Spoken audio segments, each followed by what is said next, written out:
What led you to get so many certifications? Honestly, a desire to continue to expand my toolbox. Yeah. And kind of, I guess, brainwashing to a certain extent. No, just kidding. My mom has written math and science textbooks my whole life. So if you go in the garage at my parents' house, there's anything from life science to earth science to anything in between. She wrote them? Yeah, she's a content developer. So she's written stuff all over the place. And so even some of my earliest memories of doing work, some people, if your parents work at an auto shop, you're moving tires around. Yeah. But for me, it was watching my mom write content for 8th grade math or 9th grade science. And one of the first jobs that I had was writing Dreamweaver code it was a program called Backyard Bugs to help people understand like the life cycle of a monarch butterfly. So some of it is I've been around education a lot, but some of it is I like learning and I kind of feel unproductive when I'm not doing it. So You were destined to be a nerd. I was, for whatever reason, I also got the most likely to come back and teach in the San Diego State Athletic Training Program Award at my senior undergrad banquet. And I haven't gone back to teach at San Diego State yet, but I teach at ASU. I've taught at a lot of different places. So education is something that's always been really important to me and something that I've always enjoyed. Are you able to call out which are the least useful of those? Or would that Of be my too- certifications? Yeah, or would that be too direct? I mean, there's some that I don't use nearly as much. So in the last couple of years, being able to use dry needling is something that I use, if not on a daily basis, a number of times a week.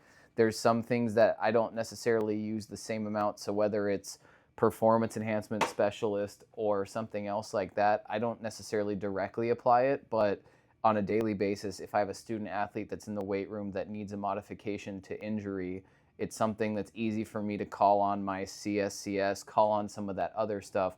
So I guess there's maybe not one thing I don't use as much, but there's some times where I'm going to see things more and more, or simply because we have a pattern of something going on, whether it's spring, all right, it's heavy, people are loading a lot, we need to do more recovery. It kind of goes in ebbs and flows. One it all, I'm sure the sum's greater than the whole is greater than the sum of the parts. Yeah.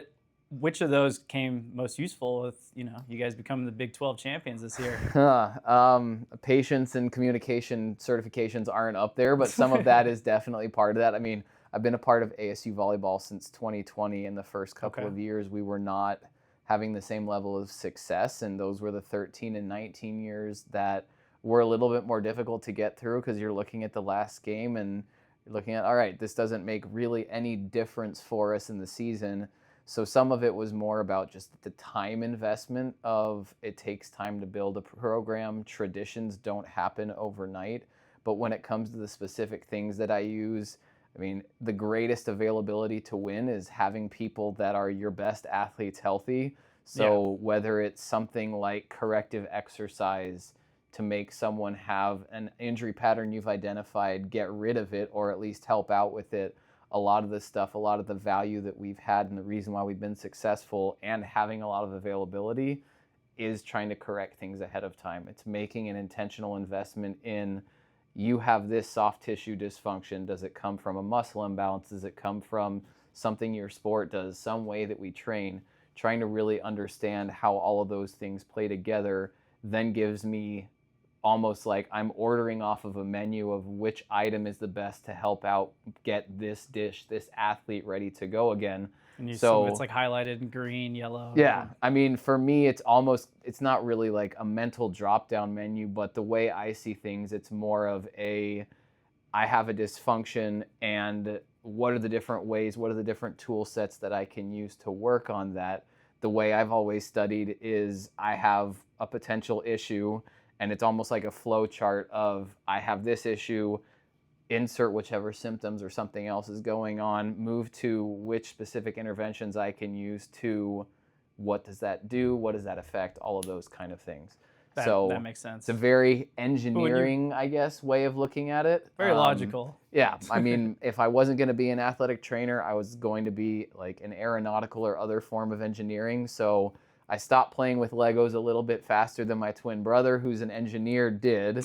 But that idea of how do things fit together, how can you build something better or different than the program said, has always kind of been there. So why are you not an engineer? Like what, when you went to, what was it, San Diego? Went to San Diego State for undergrad, Yeah, Michigan did you? State, and so on and so forth.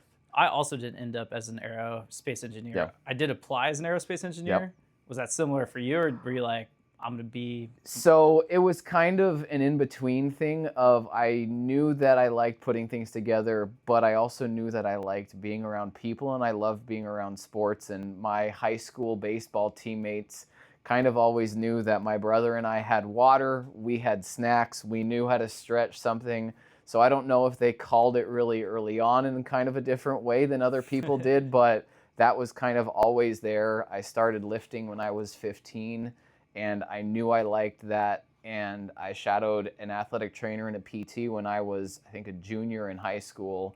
Jeez, and it was something that resonated with me. It was something that I knew if I couldn't live the dream by being the athlete, I could support that athlete's dream by accumulating the knowledge that I have, understanding things in a different way, and ultimately being able to help them live the dream that I wish I could have, but I can still support at a high level. So you kind of found your pocket pretty early as far as.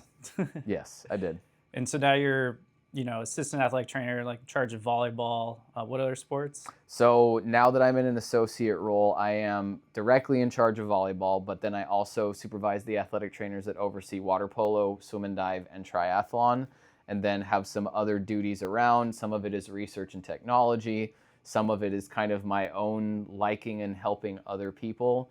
So whether it's a formal or informal relationship, a lot of that is just trying to invest in people, because knowledge that you don't give to others just kind of dies with you. And the greatest impact, the best professional mentors that I've ever had are ones whose athletes come back to see them years later. Their kids are there. At Michigan State, Sally had people come back, still call her Miss Sally, that were Plaxico Burress level, like household names, people that you can make a difference in their lives. Sally being the former head athletic trainer at Michigan State with football. She was one of the biggest reasons why I got to Michigan State. Michigan State propelled me to where I am now. So seeing those mentors, whether it was Tom Abdenor, who worked with the Golden State Warriors for a long time and was my mentor when I was at San Diego State, being able to have those really critical professional role models not just show me what being a good athletic trainer looks like, but seeing the impact that they had is something that I want to continue and something that I've tried to model myself after. I definitely do want to talk about your role with volleyball, but Yep. I guess kind of while we're on this track, you also teach. Yes, I do. So what do you teach? So right now I teach. In the past year or so, I've taught and are teaching two classes. The first one is SSP 142. So it's kind of an intro to weight training class, usually for freshmen and sophomores in college. And it's just a lot of like general knowledge. So general conditioning techniques, whether it's how you execute this specific lift to how does velocity training play into actually creating a program for someone. So that class is a lot more hands-on learning than the other class that I'm teaching right now, which is 494 Special Topics in Sports Medicine. So that sounds a little more advanced. Little more advanced. It's usually junior seniors that have identified that they want to be athletic trainer, physical therapist, or something else within the healthcare field. So we've covered anything from how to create a pre-participation exam to yesterday's class was how to put together a return protocol. So we put together one for an eversion ankle sprain and one for a concussion, and trying to show that movement and injuries may be orthopedic. That's what most people think of sports medicine with. But a concussion, you have not just the orthopedic side of 5-day return to protocol, you also have the brain side of return to learn, neurocognitive testing, making sure reaction time and other components are there. So trying to give students, someone who's in the field, someone who uses it every day, a really good look at what it takes to do it. And the second half of my class is a lot of guest speakers from within athletics. So whether it's another athletic trainer like Amanda, who's with hockey, our sports psych, Mark, who's kind of does a couple of different tasks, whether it's sports psych or the actual psych with the mental health side of things, bringing different speakers in to help give them kind of a breadth of experience. And so I don't have to lecture the whole class time. Well, so how are you balancing being Professor Stewart and Coach Stewart, and like, are you more drawn to one, or are you just kind of just enjoying both and seeing where it takes you? No, I mean, I like both of them. I've always enjoyed teaching. When I was doing my doctorate at Temple, the second half, I elected to go into a couple of different classes that gave me a teaching in higher education certificate. And I've been teaching at different levels pretty much since I started being an athletic trainer, independent athletic trainer, I should say, whether it's being a preceptor for athletic training students all the way out to teaching doctorate level, master's level, undergraduate level classes. I've loved doing all of those things, and it's something that, again, that concept of knowledge and passing it on, I think, is a professional responsibility, not just something that's nice and occasionally should be done. So from that side of things, my perfect life is kind of that, where I get to work with a team, I get to be invested in athletes' lives, I get to be a part of a greater whole, but then I also get to teach, I get to pass on knowledge, and ultimately wear two hats where one of them can kind of refresh me from the other. If the team isn't doing well, but my class is really engaged, or if everything's going well, my class is going well, my team is doing well, then that's refreshing, that's personally and professionally satisfying in a way that not everybody gets to have. So you're pretty much like porque no los dos. Like I'm gonna do them both. You know, I'm gonna it's my do responsibility. Yeah, I mean, I'm going to do as much as I can, and some of that is I hate being bored and still, so sitting still is not something I love, which is weird because athletic trainers have a lot of downtime of sitting and watching practice, hoping that someone doesn't get hurt, but... Well, they used to. Correct. So the goal is like not having to work and have a lot of job security, because then people are getting hurt and other things are going on. But if I am going to sit, can I invest that time in doing something else, in getting better? So for me, my work at another clinic, in addition to teaching, in addition to ASU, and I'm in a residency for diagnostic ultrasound, and that's something that will help both the clinic that I'm working at now, but also help my athletes at ASU, because I don't have x-ray vision as much as I would love to, and an ultrasound can give me some of that look inside the body in a way that's immediate, in a way that I can make good quality decisions immediately.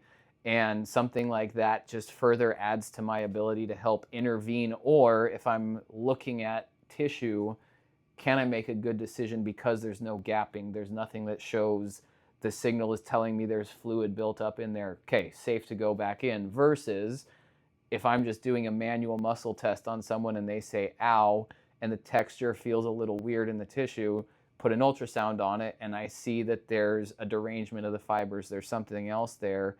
It gives me the ability to not only tell someone, but show someone that there's something going on, be it a coach, a student athlete, take an image of that, send them to the docs and say, I've already done some sort of diagnostic on them. Here's what I'm seeing. An x-ray might not be helpful, but I've done something to do a diagnosis. And it just increases the ability to make good decisions, to communicate better, injury availability if you're not pushing someone in a way that's inappropriate. All of that helps together. Something as simple as an ankle sprain, if I have the ultrasound, I can look at it and say, all right, there's a gapping there, but there's no paradoxical motion. The bones are still together. Tape them, let them go back in with guarded activity. So is ultrasound kind of like the new wave? I know that's the new thing. We kind of jumped into it. Sounds like that's the new thing for me, at least. I think it's something that a skill set that's immensely valuable. And it's something that my docs already use for guided injections. It's something they're familiar with. So it's not like I'm taking something that no one has any background in and has never seen before. I'm adapting it. I'm using it for a good way. I can talk to them on a high level about things, whether it's a PRP injection, prolotherapy, and have a good diagnostic indicator beyond like, my intuition's telling me this. No, ultrasound is telling me this, along with my intuition, along with the regular protocols that we use to say, here's how we enhance healthcare. So with your kind of going back, because that might be a lot on the kind of research and what you're doing there. You then apply that with your volleyball players, you apply that with the sports you oversee and just ASU sports medicine as a whole? Yeah, like, I mean, how do you kind of balance research and what's allowed or not allowed? Yeah, I mean, some of that is looking at like what's the value of your time investment and what is the bottom line. Well, the bottom line is at a college, making sure that you have good healthcare outcomes, and then some would say primary, some would say secondary value is supporting winning. And there's an athletic trainer on staff who says, literally, my job is to support winning. I would hope that it's also my job. We just spoke with him. Yeah. My job is supposed to support healthy winning. But from that side of things, anything that can be done, especially if it's not an injection, it's something that doesn't give you exposure to radiation. It's not something that is going to literally have any negative outcome. It's also a teaching method. I've been borrowing the unit from borrowing the unit from my office and scanning different parts. So I had an athlete who was complaining of soreness in her Achilles and been going over that, brought the ultrasound, looked at it, got to show her, this is your Achilles tendon.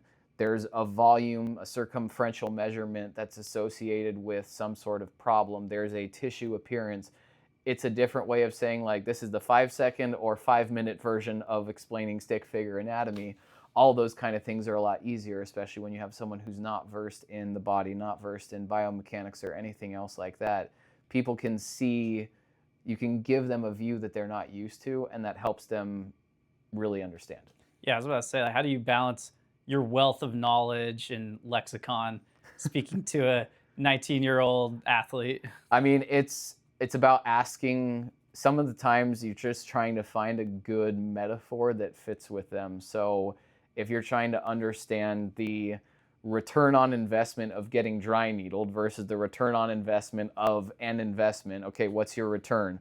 Well, you buy a piece of technology, a piece of capital, and it's going to pay itself off over X amount of time. This is the business majors. The business majors. If I do dry needling on you, it's not going to feel good in the moment, so cash flow negative in the business side of things. But 2 days from now, when your soreness has receded, any of the micro trauma that has been done has healed, is your muscle feeling better? Have we gotten rid of hypertonicity? That return on investment, that buying a new production piece of equipment you would see in the business side of things, now it's how are we doing that on game day to make you better?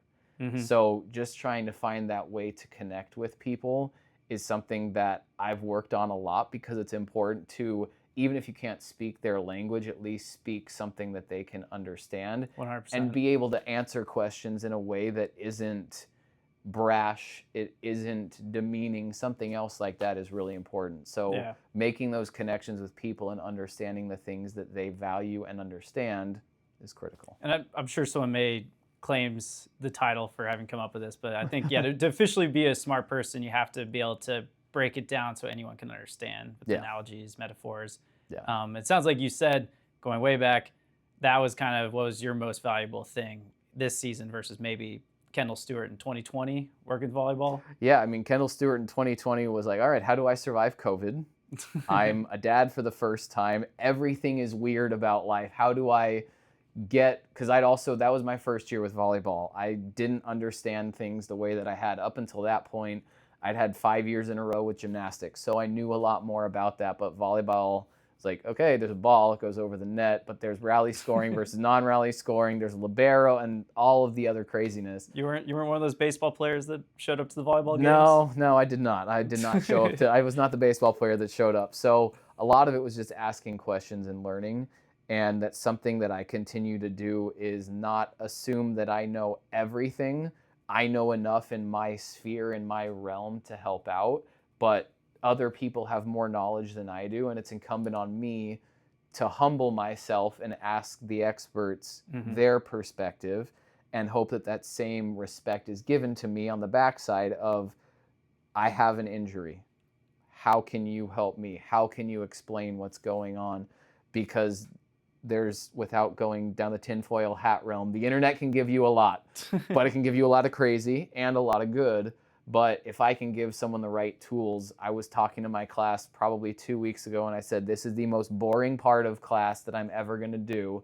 And it's the lecture on evidence-based practice and learning how to read literature. Mm-hmm. It's boring. It's not sexy like learning how to use dry needling or something else is, but it's incredibly important to be a good consumer of high quality information. So from that side of things, being able to be a good consumer of it is just as important as being able to be a good presenter of it. Yeah. Because you're going to have to do both. You don't want to consume the wrong thing and present some Correct. BS. So That's how you get professional GI upset and that kind of stuff. So you don't want that to happen. well, this is a genuine question because it's good for us, and I'm sure people listening. Like, what are some trusted, sources, publishers? I'm sure it depends on the author, but Yeah, I mean, where I usually start, a lot of my stuff starts with Journal of Athletic Training. A lot of it starts with PubMed, and a lot of the times, whatever I get is just the first look. It's the first layer of the onion. It's the first piece in the puzzle. And then you start looking at things, and if you're in one realm or you're looking at one subject for a long time, you're going to see names start to pop up and start to be around again. I mean, someone like Sue Falsone is really in the dry needling world, where someone like Stecco is in fascial manipulation. And it's not a coincidence that Structure and Function, one of the companies that does dry needling and other continuing education courses, Sue owns that company and teaches Stecco method. Like, you'll find those things. So it's also knowing like who the big people are. People don't get respect for no reason. right. So try to find the experts, try to find the people who've been identified as visionary, as someone that is very invested in this, and go from there. I remember being at Michigan State, and my overall professors were looking at validating the use of iPad for concussion testing. And now it's kind of everybody does it. But you have to validate that the method is useful. You have to validate against the computer version to make sure not only is it useful, but it's also going to give you the results that you want. What do you do before iPad? I mean, iPad It's sounds like more it's of a mostly medium. computer based. So Okay. it was a mouse, it was clicking, it was that kind of thing, where now you can use the touch screen to do certain tasks. You can use it in a slightly different way. So technology remains very similar, but does it hold up against the best standard, which would at the time have been a computer? Now our concussion protocol system, C3 Logix, is iPad based. See, now, I mean, I guess I don't know if it makes sense, right? If it's the standard, there are papers on it, you trust. But I mean, the difference is, I guess, motor control of like your arm and a mouse versus like touching. Yeah, I mean, to a certain extent, some of the impulse control, some of the reaction time looks a little different, but you're still capturing a variable of how quickly do you go from two hands are holding a dot down, and now only one of them you have to hit it, okay, but you don't have impulse control, so both of your hands come up because you're trying to anticipate it versus actually having the right reaction. So trying to figure out how some of that translates into sport of, all right, volleyball player goes to jump, and they're misreading the set, and all of a sudden the ball smacks you in the face instead of you being pressed out and blocking it. Those little differences can be really important when it comes to not only preventing an injury, but preventing re-injury from happening as well. Especially another concussion. Yes, you get one brain. You don't get to replace that. Shoulders, knees, you can replace some of those things. You can't replace the brain. But we certainly feeling this as like a sports tech company, right? Because they're the gold standard kind of motion capture companies out there. So of course, the most common question we get asked is, what's your accuracy? What's your validation? And it's all very valid, right? But it is like, who validated the gold standard ones? True. Do you know? I mean, the way that those things are usually done is at a high level beyond me, with cameras and math and other stuff that I got rid of a long time ago, because the last time I took serious math was high school. But some of that stuff also, perfect accuracy doesn't mean the tool is perfect, and it doesn't mean that it's right for everybody. Right. You can have the best tool, the gold standard, but it doesn't mean it's going to be useful in every scenario. The gold standard for body comp used to be submersion. I don't have athletes that love blowing all their air out and going underwater. So we do bioelectrical impedance with, forget what it's called. We were supposed to do it today, not bod pod, but in-body. So even something like that, bioelectrical impedance has things that alter it, whether it's hydration, whether it's your specific electrolytes, whatever it is, those things change. But the question is the tool useful, and can you implement it in a way that gives you measurable results that you can repeat and then apply to your setting? Yeah, the fact of the matter is, it's like accuracy versus efficiency. Correct. And accuracy, then it's also reliability, consistency. And we have athletic trainers that have anywhere from me, thankfully, on the lower end with 18 athletes right now, but we have athletic trainers who have up to 40 people on their team. Running someone through a 10-minute protocol versus a 5-minute protocol, that time savings is huge. Or even like 105 or 130. Correct. Football and large rosters like track and field, if you're doing that with everybody and you save 2-3 minutes, that's 2-3 minutes times however many athletes that you can use to program, that you can use to instruct someone. You can do something actually addressing an issue to make it so that they don't have that problem, or you try to minimize the likelihood that it's going to have a bearing on you. So at what point when you see these research papers pop up or see people start using a certain technology, technique, like when do you really get interested in testing it out? One, usually, can I get a demo? So I can see, because honestly, if everything is great until you look at the pros and cons and you have your hands on it. If you have something that promises perfect accuracy, that promises all of these things, but it takes an air-gapped lab with X amount of technical requirements on there, I'm sorry, that's not going to happen. Yeah. We have, like, this office that I'm in right now, in 7 years, has had the pipes through there burst twice. So is there something that I can use that is immune to some of those things? Are there things that I can use no matter where I am? If I'm on the road, if I'm at home, if an athlete is at home over the summertime, how can I use a tool that is able to give me the same information continuously and make it so that I trust what's going on and isn't going to cost my kidney and everyone else's firstborn children to get it? All of those kind of things come in because resources are scarce, even at the college level, and NIL and all of the craziness of paying student athletes. Money that would have gone somewhere else now may have to go to paying a student athlete to be there. So how do I get something that meets the right combination of need, the right combination of technology requirements, the right price, but also you get buy-in? That buy-in can sometimes be the hardest part. Buy-in from student athletes, from coaches, whoever it is. How can you demonstrate what it does for you? How can you show that it creates value in some way? That's often the biggest challenge. Yeah. How do people perceive you? Are you like the research scientist kind of guy cooking up stuff? I'm the guy with the Harry Potter hat and the wand that tries to fix things. I mean, I would hope at this point that, yes, there's a good amount of technical knowledge, but I guess the old version of Microsoft Word that had the paperclip in there, Yeah. if I'm the paperclip, fantastic. That means you can ask me anything and I will try to find something for you, or if I don't know what it is, I can suggest somewhere to go and do it. So most of the time, my job for my direct team is to be the answerer, and a lot of the times with the rest of it, it's trying to be support. So if one of our staff members can't dry needle, can they reach out to me and say, hey, I have this problem and can you see someone? I saw 2 triathletes yesterday because our triathlon AT is on the road with another team. And my job as an associate, my job as a human, my job as a peer is to support those people.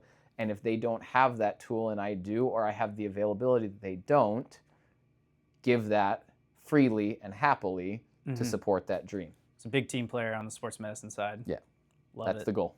And then with volleyball, let's talk a little bit about this volleyball team. Sounds like 2020, you guys maybe didn't have a winning record. Yeah, 2020, 2021, those years, the first couple of years that I was with volleyball were a little bit different. We were playing, Pac-12 is hard. Not that the Big 12 isn't hard, but the Pac-12 was always loaded. It's a challenge. Every year you have ups and downs. You have injuries you don't expect. You have things happen. You don't expect a student athlete to hit a curb on a scooter and do something dumb. Yeah, what's going on in the world. I've done that, honestly. You don't expect a student athlete whose boyfriend is in another country to get mono in the middle of season. Like, there are weird, random things that happen, and that definitely casts a shadow on seasons. But from an overall standpoint, just trying to understand the sport better, trying to understand things better.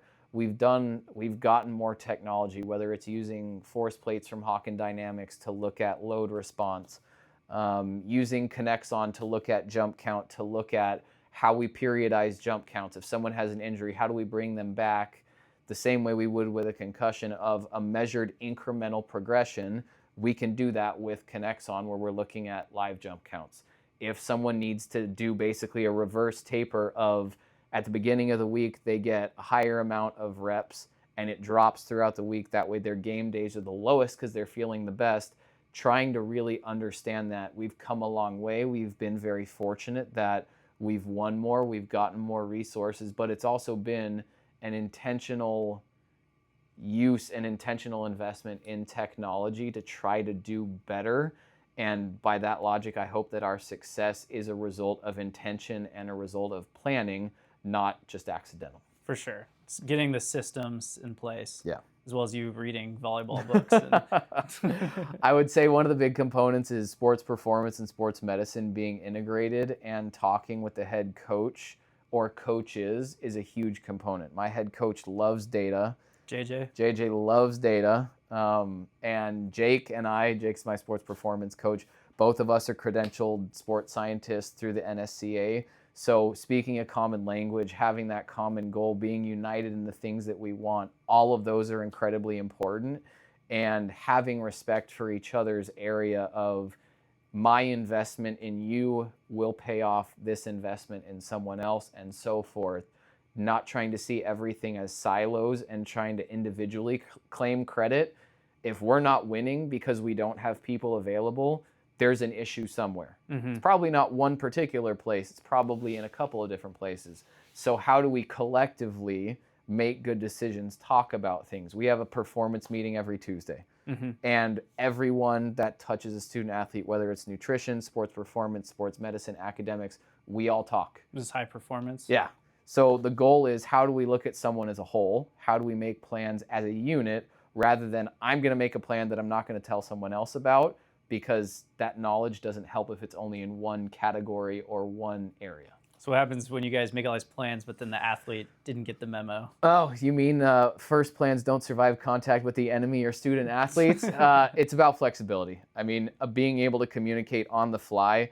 I am in at usually about 6 a.m. every morning to work out. If there's something that I've heard from someone, Jake is probably already there with another team or coming in, and the message that I send about availability to Jake is the same one that JJ gets, is the same one that Sean, our coach that does practice planning, they all get that really quickly, because the better we practice plan, whether someone's in or someone's out, the better we can modify someone's lift. If they're doing something like they did today where they have anterior knee pain and they're doing 90% one rep on front squat, how can we change that to help them continue to load, help them continue to get adaptation, but not at the cost of injury? Yeah, that makes sense. And then kind of given the roles you mentioned, one thing I didn't hear was like a dedicated sports scientist, which coming, me and Will and Valor, like kind of learning more and more about the sports industry exponentially, especially. Yeah. It seems like a lot of the pro teams we talked to, it was just a common role.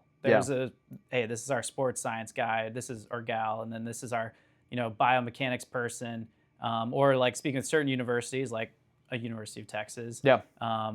With you guys, it sounds like you guys are just sharing the sports science kind of mantle. Yeah. Sorry, the athlete that's coming is texting me.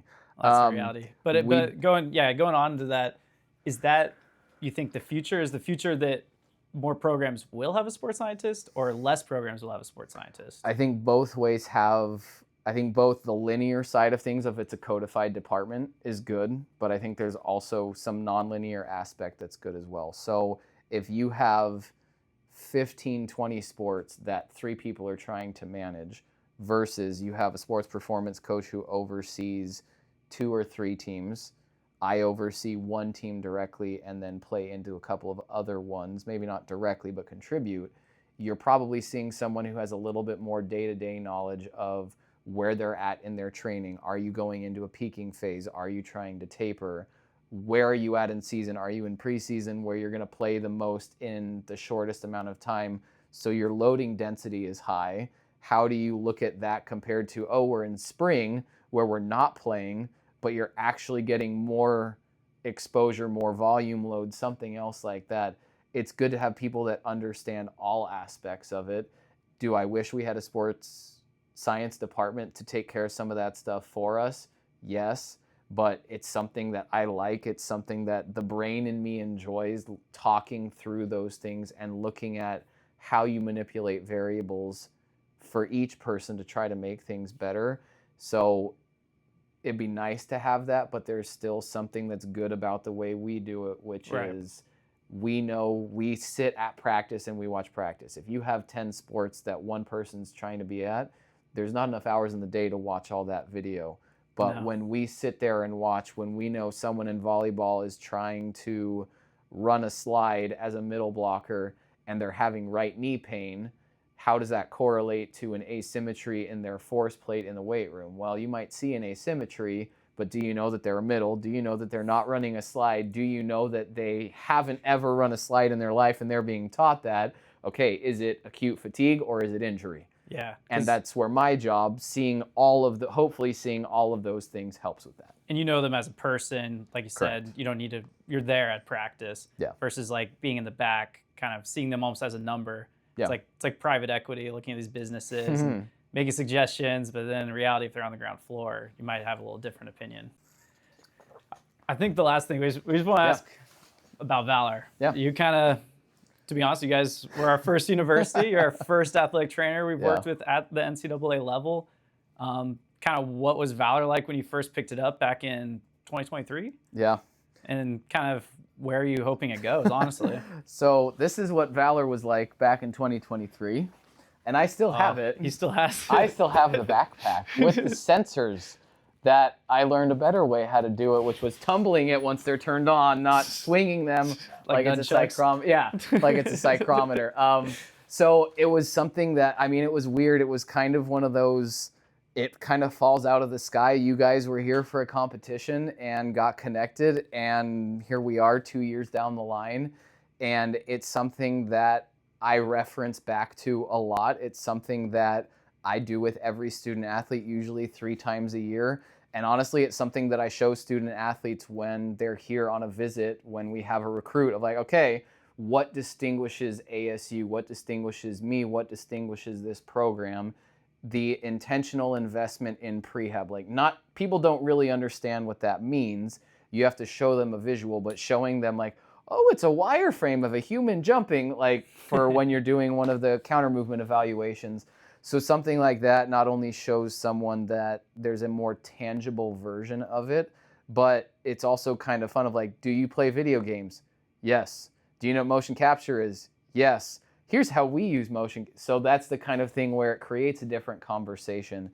And not that technology is the shiny and replacement for everything, but it's definitely something that helps speed up my ability to help people. 100%. And the way that the system has evolved over time to going from one sensor for one person to now I can take my entire team downstairs to 20 racks, put all of their phones on the rack, have my cough drop before, and then yell at everybody, all right, counter movement jump, facing camera, press button. Like, those are the kind of things where every hour, every second that I can do something that's more individualized is another step closer to truly individual care and making decisions that stop injuries that we can identify, or at least identify the source of where something could come from in a better, more efficient way.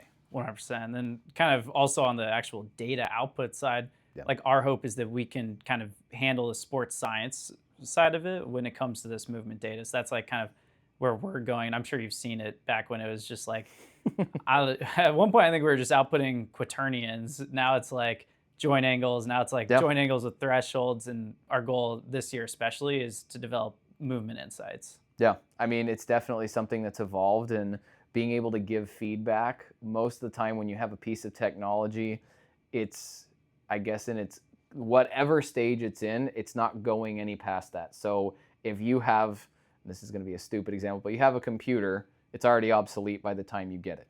Where something like working with Valor, it's been continuously evolving. Something has changed. My ability to say this might be better is different than an iPad. Is like, this isn't changing. The iPad isn't going to change in any way, but the ability to ask for things, the ability to give feedback, the ability for things to see those things happen is something that's useful. It's something that's tailorable, which is different than a lot of other things that we use where you don't have the ability to influence it in the same way, and not just influence it, but also get feedback as well. Right. And I know you said a lot of your athletes do play video games. They might be engaged. How can we be better at getting more engagement from the athletes? Because at the end of the day, they're kind of your end customer. That's true. I mean, from my side of things, working with the team, having it be mobile, having it be as quick and as simple as it can be is incredibly important. I mean, student athletes now have so many different things that could be pulling them in different directions. From you have a lift in the morning, you have practice, you may have a film session, you may have media commitments, you have class, you may have an NIL photo shoot. There are so many different things that go on. I love it's like, oh, by the way, you might have class. Yeah, you're an athletic scholar, not a scholar athlete. There's so many different things. So the ability to give someone good information that makes a difference, but do it in a time-effective manner that pays attention to them, not only as what they are as an athlete, but they are as a person, giving them as many hours back in their day as they can, hopefully at least 8 of them to sleep, is a good thing. And yeah, part of our hope is they're also understand the why behind why am I doing this warm up? Why is my warm up different than their warm up? Yeah, I mean, I have one of my student athletes is in here an hour before our first activity every single day, and that is an uncommon amount of dedication to herself and her body. But she knows at this point, this is what's made me feel good. This is what made me get to the level that I am. I make that intentional investment and it keeps me at a higher level. It keeps me feeling better. That's an uncommon thing where many student athletes are going to want to sleep up until the last possible second, do whatever the minimum dosage is to get it. And that's not everyone, but a lot of the times sleep outweighs therapy, outweighs mobility, outweighs something else like that. So something that I can do to be very distilled in what I'm doing and very focused helps me significantly. And that's like knowing the athlete, what works for them, what doesn't. Yes. I guess for you, you kind of touched on it earlier, but kind of what is your why and aspirations? Like, as an athletic trainer or in general? You know, I'm leaving it open-ended. I mean, is your hope that you can be in this professor, athletic trainer at ASU forever? Do you have aspirations to go to the big leagues? Like. I love the clinical side of things. I love being able to teach, and I don't necessarily think that means my current role forever. It could be something else where I'm head athletic trainer and would love to still be able to teach. So even if I'm not in a day-to-day sport team role, I can still help by being the troubleshooter. If someone is ill or they have a kid that needs to go to the doctor, can I seamlessly go and plug in at their practice and take over as easily as possible? Something like that would be really cool. But it kind of day to day, sometimes it's I want to do this today and that sounds great for the future. And then there's another thing that's like, oh, this could be cool to do that too. So I don't know if the goal is necessarily one specific thing besides continuing to help people, continuing to be around athletics and continue to build myself. I can relate to that. Just ride the wave, right? Yeah. What kind of legacy do you want to leave? I would hope that no matter where I am, no matter what I do, the legacy is someone who was consistently there, someone who could be there to be a listener or a problem solver, but overall someone who cared. Regardless of whether or not you're a starter or not, regardless of whether you're someone who's there for 6 months or 6 years, with some student athletes now it's 9, or seems like it. My hope is that the legacy that I leave is the one that I intentionally started with, that statement of purpose, which was I want to support the dreams of others and do that to the highest level that I can. Awesome, man. Just remember, Kendall cares about you. Kendall cares, and I'm trying to get like the alphabet soup and summarize it as like BAMF or something else, but for now I just have lots of letters after my name. Sometimes Kendall cares is more important. There you go. Well, awesome. Thank you for coming on the podcast. Yeah. And we're definitely going to do this again because we'll be back out here. Sounds good. Hopefully it's not raining the next time.